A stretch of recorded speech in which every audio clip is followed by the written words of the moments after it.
اسرائیل نے شام پر حملہ کر دیا ہے اور اسرائیل کے بہت بڑے مقاصد ہیں اس حملے کے پیچھے۔ بشار الاسد کی حکومت کے خاتمے کے بعد اسرائیل ٹکڑوں میں تقسیم ہوتا نظر آ رہا ہے۔ وزارت دفاع کی بلڈنگ اور صدارتی محل کو ڈائریکٹ نشانہ بنایا گیا ہے۔ دمشق سے 21 کلومیٹر دور اسرائیل کی سرحد پہنچ چکی ہے۔ امریکی میڈیا نے بلیک باکس کی ریکارڈنگ نشر کر دی ہے۔ اس سے پہلے ابتدائی رپورٹ میں کسی کیپٹن پر الزام نہیں لگایا گیا تھا۔ یہ ایک انتہائی افسوسناک واقعہ تھا۔ السلام علیکم ناظرین، میں ہوں فہد حمدانی اور آپ کو اپنے ڈیجیٹل پلیٹ فارم پر خوش آمدید کہتے ہیں۔ ناظرین، پچھلے 12 گھنٹے میں جو اہم ڈیولپمنٹ سامنے آئی ہیں وہ ایک ایک کر کے آپ کے سامنے رکھتے ہیں، اور سب سے پہلے ہم بات کرتے ہیں اسرائیل نے شام پر حملہ کر دیا ہے۔ کل رات کو یہ حملہ کیا گیا ہے، اور یہ حملہ کیوں کیا گیا ہے، اس کی کیا اس کی وجوہات ہیں اور اس کے پیچھے کیا مقاصد ہو سکتے ہیں، چھوٹے لیول کے کیا مقاصد ہو سکتے ہیں یا بڑے لیول کے کیا مقاصد ہو سکتے ہیں اسرائیل کے، وہ بھی آپ کے سامنے رکھتے ہیں۔ بڑی انٹرسٹنگ یہ خبر ہے۔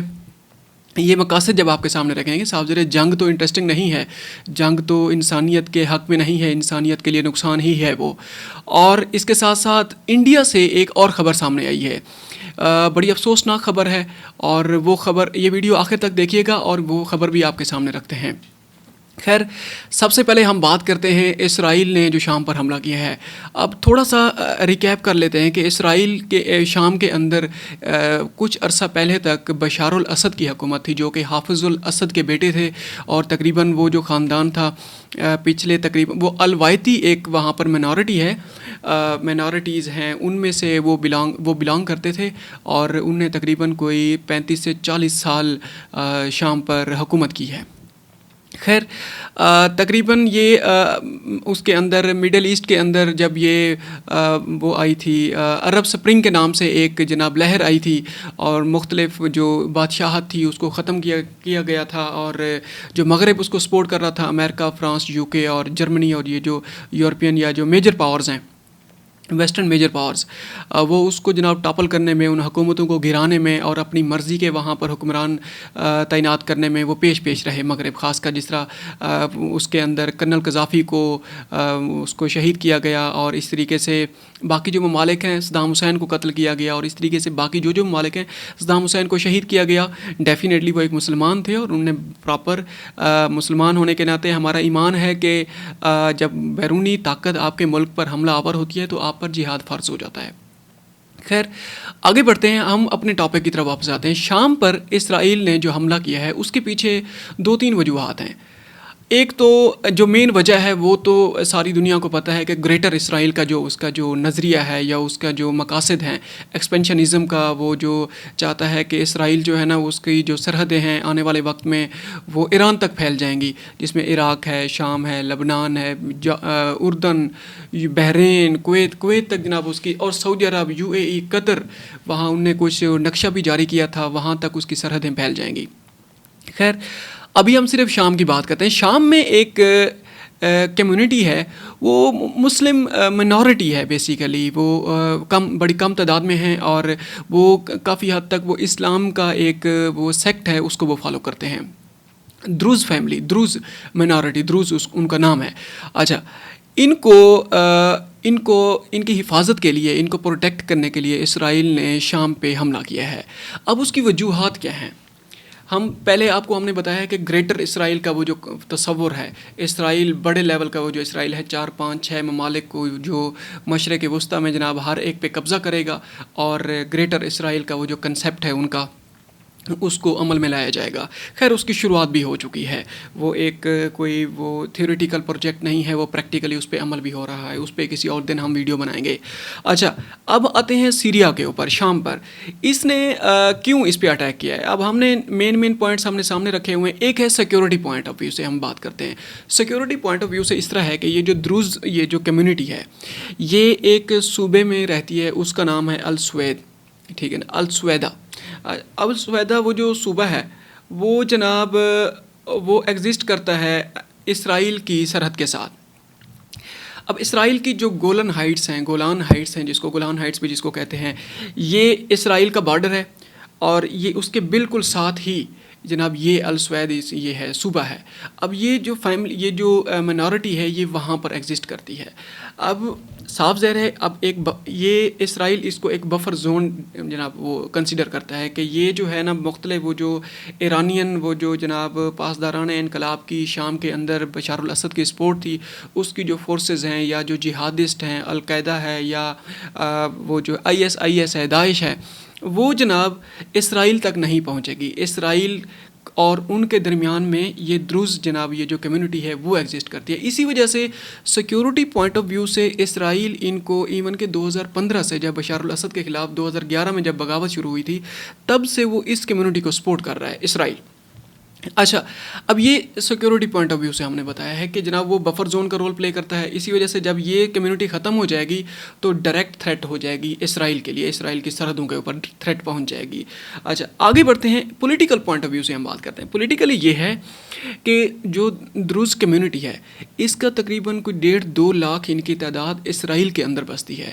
اسرائیل میں ان پہ بہت سارے بڑے نامی گرامی ان کے سیاستدان ہیں اور حکومت بنانے میں حکومت توڑنے میں اور بڑے جو اسٹریٹجک جو میٹرز ہیں ان میں بڑا اہم رول ہوتا ہے.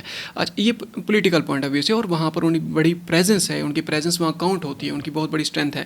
اچھا آگے ہم بڑھتے ہیں, اس کے ساتھ ساتھ ہم یہ دیکھتے ہیں کہ ان کے ساتھ 2015 میں جو وہ آیا تھا انقلاب آیا تھا, 2011 میں انقلاب آیا تھا, 2015 میں داعش جب سامنے آئی تھی داعش نے اس کمیونٹی کو بھی ختم کرنے کی کوشش کی ہے اور 20 لوگوں کو ڈائریکٹ قتل کیا گیا تھا اور ساری دنیا نے اس کی ویڈیو بھی دیکھی ہے. بہت بڑا یہ واقعہ تھا, ان کو بے دردی سے ان کو ذبح کیا گیا تھا بیسیکلی.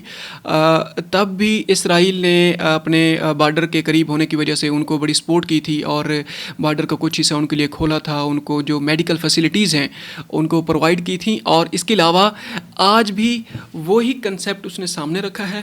اچھا اب آخر میں اسی ٹاپک کے اوپر ہم ایک جو یہ تو بظاہر یہ چیزیں نظر آ رہی تھیں نا کہ ایسا کیوں کیا گیا ہے, ایک گریٹر اسرائیل والا جو میٹر ہے اور دوسرے نمبر پہ یہ کمیونٹی پروٹیکٹ کی گئی ہے. اچھا اب یہ دیکھتے ہیں کہ اسرائیل نے اس کمیونٹی کو خاص طور پہ کیوں اس کے لیے جناب اس نے شام کی جو وزارت دفاع کی بلڈنگ ہے اس کے اوپر حملہ کیا ہے اور جو بشار اس کا جو شامی جو صدر کا جو محل ہے اس کے قریب بھی حملہ کیا گیا. ان کو باقاعدہ طور پہ یہ پیغام دیا گیا ہے کہ وہاں سے اپنی فوجیں واپس بلاؤ اور وہاں جو کنٹرول ہے آپ کا اس کو ختم کرو اور کیا ہوتا ہے وگرنہ آپ کا بھی ہم کلا کما کر دیں گے.